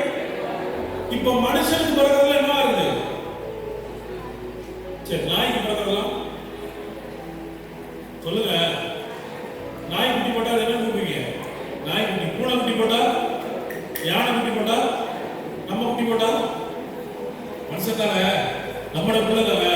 மனுஷனுக்கு பிறகுலாம் மனுஷனா இருக்குது, நாய்க்கு பிறகுலாம் நாயா இருக்குது, பூனைக்கு பிறகுலாம் பூனையா இருக்குது. தேவனுக்கு பிறகு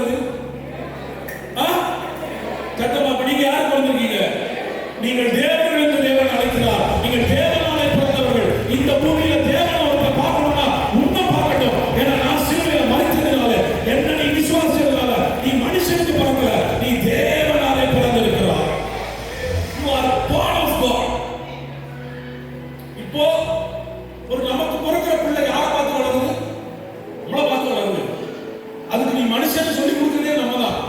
அம்மாவை பார்க்குது, அம்மா என்ன பண்றாங்களோ அதெல்லாம் பண்ணுது. அம்மா ஹேண்ட் ஆஃப் பண்ணா இந்த பிள்ளை எடுத்துக்கலாம் நினைக்குது. ஏன்னா நான் உங்களா மாதிரி. அதனாலதான் வேதம் நமக்கு சொல்லிக் கொடுக்குது, கிறிஸ்துவை நோக்கி ஓடு, அவர் செஞ்சதெல்லாம் நீயும் செய்வ. அவர் தேவனுடைய குமாரனாக, நீயும் தேவனாலே பிறந்தவர். அவருக்கு நடந்ததெல்லாம் உனக்கும் நடக்கும். அவர் செய்ததெல்லாம் நீயும் செய்வார். அதனால அவர் சொன்னாரு, என்னை விசுவாசிக்கிறவர் நான் செய்தவைகளையும் செய்வார், இவைகளை பார்க்கிறோம் பெரிதானவைகளை செய்வார். சிலுவையை தியானிக்கிற இந்த நாட்கள்ல முதலாவது சிஸ்டம் மாறிடுச்சு. இப்படிதான் கர்த்தரை தேடணும், இப்படிதான் கர்த்தரை ரீச் பண்ணணும். இல்ல, அவர் உன்னை ரீச் பண்ணிட்டார். நீ அவரை ரீச் பண்றது மேட்டர் கிடையாது. நீ அவரை தேடி வருவதில்லை, அவர் உன்னை தேடி கண்டுபிடித்து விட்டார். நீ அவரை பார்ப்பதில்லை, அவர் உன்னோடே வாழ்ந்து கொண்டிருக்கிறார். அவருக்காக அவரோடு வாழுங்கள். இதான் முதல் நடந்த மாற்றம். இரண்டாவது நடந்த மாற்றம், என்ன கர்த்தர் சரி பண்ற வேலை இல்லைங்க, ஆளையே மாத்தி என்ஜினே மாத்தி விட்டாரு. ஒரு கார் பிரச்சனை பண்ணிக்கிட்டே இருக்குன்னா வெளியே மாத்தனால கார் ஓடாது, என்ஜினே எடுத்து புது என்ஜின் வச்சா எப்படி இருக்கும் அந்த மாதிரி பழையவர்கள் ஒளிந்து போயின, எல்லாம் புதிதாக நீ ஒரு புது சிருஷ்டின்னு உன்னுடைய நேச்சரை ஆண்டவர் மாத்தி விட்டார். Nature is change. என்னுடைய சுபாவத்தை, என்னுடைய குணாதிசயத்தை, என்னுடைய ஜீவனை மாற்றி எனக்கு புதிய ஜீவனை கொடுத்து வாழ்க்கையில மிகப்பெரிய மாற்றத்தை கொடுத்திருக்காங்க. சபை கொண்டாடணும், சபை சந்தோஷப்படணும். நான் பழைய மனுஷன் அல்ல, என்னுடைய பழைய மனுஷன் கிறிஸ்துவுடனே கூட சிலுவையில் அறையப்பட்டான். இனி வாழ்வது நான் அல்ல, கிறிஸ்துவே என்னில் வாழ்கிறார். I am a new creation. இல்ல இப்போ ஆண்டவர் புது சிருஷ்டி ஆக்கிட்டாரு. ஆனா இல்ல நான் பாவம் செய்யறேனே, எனக்கு கெட்ட எண்ணம் வருது, தப்பு தப்பா நான் யோசிக்கிறேன், நான் பழைய பாவத்தையே செய்யறேன், என்ன போய் எப்படி புது சிருஷ்டின்னு சொல்லலாம்? ஆண்டவர் சொல்றாரு, நீ புது சிருஷ்டி தான், மாற வேண்டியது நீ இல்ல, மாற வேண்டியது உன் மனசு. இப்போ நம்ம எல்லாரும் ஒரு ஃபோன் நம்பர் ஒரு 20 வருஷம் யூஸ் பண்ணி பண்ணுவீங்களேன், உங்களுக்கு ஒரு நம்பர் இருக்கும், ஒரு 20 வருஷம் அந்த நம்பரை யூஸ் பண்ணிட்டீங்க. இப்ப தவிர்க்க முடியாத காரணத்தினால ஒரு புது நம்பர் வாங்க வேண்டியது, புது நம்பர் வாங்கிட்டீங்க. புது நம்பர் வாங்கினதுக்கு அப்புறமும் யாராவது ஃபோன் நம்பர் கேட்டா வாயில் புது நம்பர் வருமா பழைய நம்பர் வரும்? பழசு வரும். ஏன்னா 20 வருஷம் என்ன பண்ணிட்டோம், பழசு யூஸ் பண்ணாங்க, பழசு வரணும். பழசை சொல்லிட்டு இடையில சொல்லுவோம், சாரி அந்த நம்பர்ல இப்ப நான் மாத்திட்டேன், இந்த புது நம்பர் மனப்படமா தெரியுமா? தெரியாது. உடனே டைரி எடுத்து இருங்க நான் பார்த்து சொல்றேன்னு இதை ஒரு வருஷம் பார்த்து சொல்லிட்டேன்னா இனி எனக்கு என் வாயில என்ன நம்பர் வரும்? புது சிருஷ்டின்னு சொல்லிட்டாங்க, பழைய எண்ணம் வரும். வரும்போதே நீ சொல்லணும், சீச்சி நான் பழைய மனுஷன் இல்ல, நான் புது மனுஷன், நான் நீதிமானா இருக்கிறேன், நான் பரிசுத்தவனா இருக்கிறேன், நான் தேவனுடைய பிள்ளையா இருக்கிறேன், பழச புது நீ புது சிருஷ்டி தான். ஆனா உன் மனசு அப்பப்ப எதையோ செய்யும். 40 வருஷம் 30 வருஷம் 50 வருஷம் உலகத்துக்கு ஒத்த வேஷம் தரிச்சு வாழ்ந்ததுனால அப்பப்ப மனசுல பழசு எழுவோம். அப்பொழுதெல்லாம் உங்கள் மனம் புதிதாகிறதுனாலே மறுரூபமாகுங்கள். மனச புதுசாக, நான் புது சிருஷ்டி, நான் தேவனுடைய பிள்ளை, நான் பரிசுத்தவன், நான் நீதிமான், நான் குற்றம் சாட்டப்படாதவன், நான் தேவனாலே பிறந்தவன். இப்படி உங்க மைண்ட் என்ன பண்ணணும்னா நினைவு பண்ணிக்கணும். சோ முதலாவது தேவனை அணுகுகிற விதம் மாறி இருக்கிறது சிலுவையினால். இரண்டாவது சிலுவையினால் உங்களுடைய நேச்சரை கர்த்தர் மாற்றிருக்கிறார், உங்களையே புது சிருஷ்டியாக மாற்றிருக்கிறார். மூன்றாவது ஒரு விஷயத்தை சொல்லி நான் உங்களை பிரேக் பண்றேன், எனக்கு டைம் முடிஞ்சிச்சு. மூன்றாவது, சிலுவையின் மூலமாய் ஊழியங்களிலே மாற்றம் நடந்திருக்கிறது. Now I am talking to preachers and pastors. ஊழியர்களுக்கு பேசுகிறேன், ஊழியம் செய்கிறவர்களுக்கும் ஊழியத்தோடு இணைக்கப்பட்டிருக்கிறவர்களுக்கும் நான் பேசுகிறேன். 2 கொரிந்தியர் 3ஆம் அதிகாரம் 3ஆம் வசனத்திலிருந்து ஒரு வசனம் வாசிங்க. நீங்கள் எங்கள் ஊழியத்தினால் உண்டாகிய கிறிஸ்துவின் நிருபமாய் இருக்கிறீர்கள் என்று வெளியரங்கமாய் இருக்கிறது. கவனிங்க, நான் வேகமா படிச்சு சொல்லி முடிக்கிறேன். ஏனெனில் நீங்கள் எங்கள் ஊழியத்தினால் உண்டான கிறிஸ்துவின் என்னவாய் இருக்கிறீர்களா? நிருபம்னா லெட்டர், சுவிசேஷம். பவுல் சொல்றாரு, சுவிசேஷம் லெட்டர் இல்ல, நீதான் நான் பேசுற சுவிசேஷம். இன்னைக்கு சுவிசேஷம்னா இந்த உலகம் பைபிள் படிக்காத, உலகம் உலகம் படிக்கும்.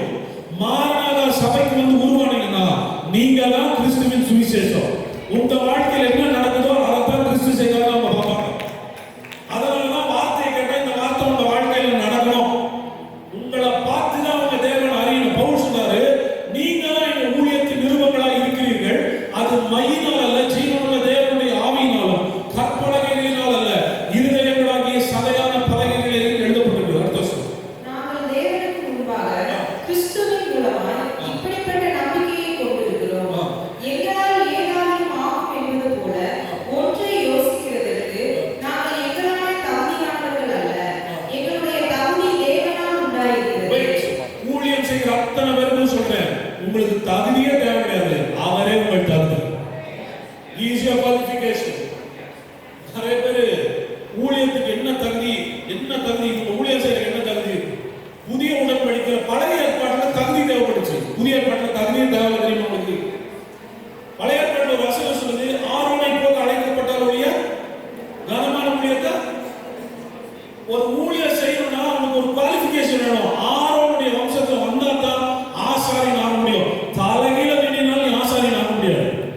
ஏன்னா தகுதியே உங்களுடைய ஜீனியாலஜியில் வருது.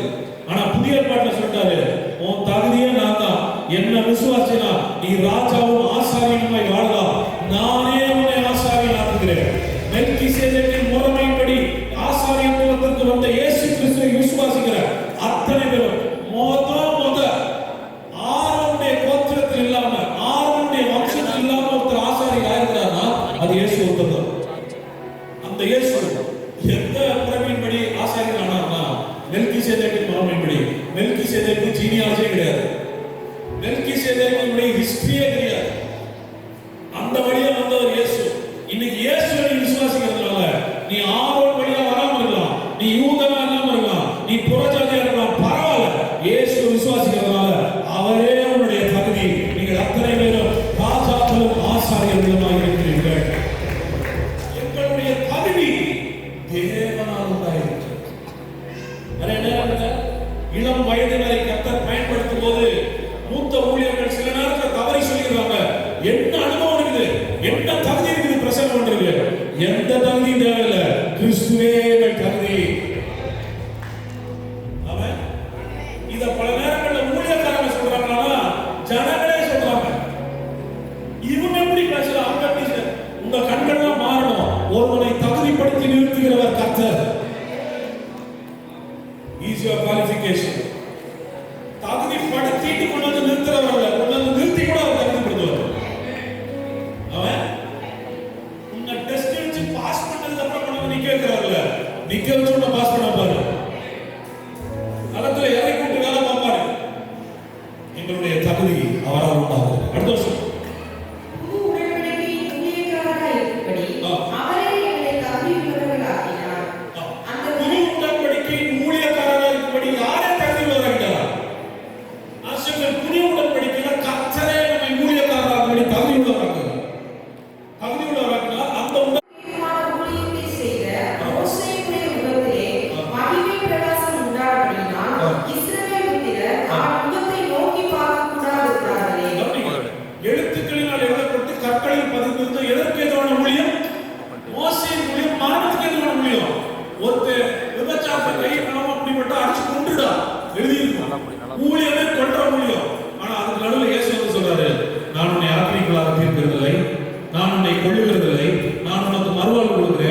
கொள்ளுகிற ஊழியத்தின் மத்தியில வந்து ஒருவர் ஜீவனை கொடுக்கிற ஊழியத்தை செஞ்சுட்டு நம்மளுக்கு சொல்றாரு, கொள்ற ஊழியத்தை செய்யாத, மரணத்தை பேசுற ஊழியத்தை செய்யாத, ஜீவனை பேசுற ஊழியத்தை செய்ய.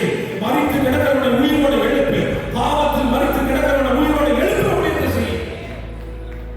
இன்னைக்கு ஒருத்தர் இங்கிருந்து ஊழியம் செஞ்சா பாவத்தின் சம்பளமாகிய மரணத்தை பத்தி பேசக்கூடாது, தேவனுடைய கிருபை வரமாகிய ஜீவனை பற்றி பேச வேண்டும்.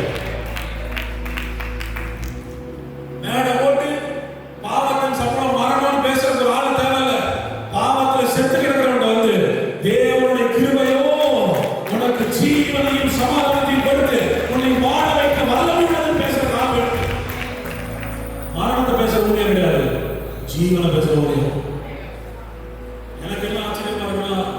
ஜனங்களே கண்டிப்பான ஊழியர்களை கூப்பிடுறாங்க. பாஸ்டர் செல்வின் சிட்டா பேச படிக்கிறாரு, சிட்டா பேச மாட்டார். ஏன்னா நான் தண்டனை விட அன்பின் வல்லமை ருசி பார்த்தேன். சரியா? நானே அடிநாள் திருத்தல, அன்புனால திரும்பி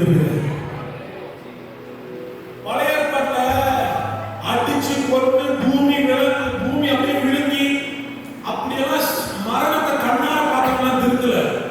ஆனா நீ என்னை நேசிக்கிறான்னு கேட்டோம், மனசு உருகிட்டா. அப்ப தெரியுது தண்டனையோட அன்பு பெருசா. தண்டனை செய்யாத தேவ அன்பு செய்யுது. மேடையில வந்து நின்றுட்டு கத்தவனை அடிச்சுவாரு, கொன்றுவாரு, பாவம் நான் கொன்று பேசுறதோட பாவம் ஒரு பக்கம் ஒன்று அடிச்சுட்டு இருக்கும்போது ஜீவனை கொடுக்கிற இயேசு, கிருபை உள்ள இயேசு, அவருடைய கிருபை வரமாகிய ஜீவன் உனக்குள்ள இருக்கிறது பேசி எழுப்புகிற தேவ மனிதன் தேவை. புதிய உடன்படிக்கை ஊழியம் கொள்ளுகிற ஊழியம் அல்ல, உயிர்ப்பிக்கிற ஊழியம். ஒரு நாளும் மரணத்தை பேசி பிசாசு ஊழியம் செய்யாதீங்க, ஜீவனை பேசி இயேசு ஊழியம் செய்யுங்க. ஸ்பீக் லைஃப், ஜீவனை பேசும். சிலுவைக்கு இந்த பக்கம் பெரிய மாற்றம். ஊழியர்கள் ஜீவனை பேசுங்க. நீங்க தெரியாம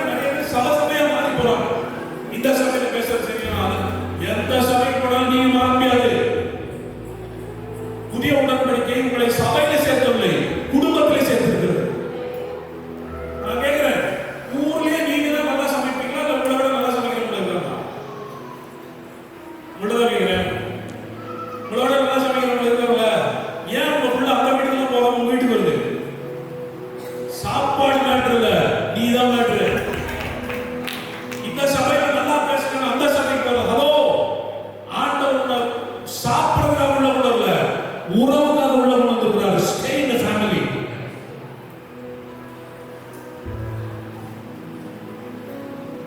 சபை என்பது ஒரு குடும்பம். குடும்பத்துல நீங்க இணைச்சிருக்கணும். இவங்க மாறிப்படக்கூடாது.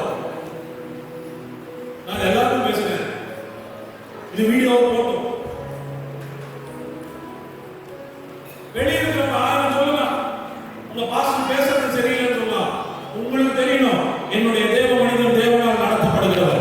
கர்த்தர் அவர் மூலமா எங்களோடு பேசிக் கொண்டிருக்கிறார். இந்த காலத்துக்கு தேவையான சத்தியம் எங்கள் சபையில பேசப்பட்டுக் கொண்டிருக்கிறது என்கிற தெளிவு உங்களுக்கு இருக்கணும். 1000 பேர் அப்பாவை பத்தியோ நம்மகிட்ட தப்பா சொன்னாலும் நம்மளுக்கு தெரியும், எங்க அப்பா எப்பவும் நல்லதான் செய்வாரு. குடும்பம். ஆண்டவர் ஒரு மதத்தை ஸ்தாபிக்க வரவில்லை, ஒரு குடும்பத்தை கட்டி எழுப்ப வந்தார். அதனால்தான் புதிய ஏற்பாடுலாம் வீட்டை பத்தியும் குடும்பத்தை பத்தியும் உறவை பத்தியும் பேசிக்கிட்டே இருக்கு. 3 விஷயத்த சொன்னேன். சாரி, கொஞ்சம் டைம் எடுத்துட்டேன். சீக்கிரமா நீங்க போய் பிரேக் போயிட்டு காஃபி குடிச்சு வந்துருங்க. அடுத்த செஷன்ல உங்களுக்கு கத்த ஊழியம் செய்யப்படுறார். இப்ப ஆண்டு ஊழியம் செஞ்ச உங்க மனசுக்கு அடுத்த செஷன்ல இங்க இருக்கிற சிலர் குணமாக போகிறீர்கள், சுகமாக போகிறீர்கள், விடுதலையாக போகிறீர்கள், தைரியம் அடைய போகிறீர்கள், பயம் விலக போகிறது, ஆவியானவர்களை விடுதலையாக்க போகிறார், அற்புத அதிசயம் இந்த இடத்துல நடக்க போகிறது. கம்மிங் எக்ஸ்பெக்டேஷன், கர்த்தருடைய வாழ்க்கையில் விடுதலை கொடுப்பார். 3 விஷயம் சொன்னேன். சிலுவையினால ரிலீஜியன் இருந்து ரிலேஷன்ஷிப் வந்துடும்.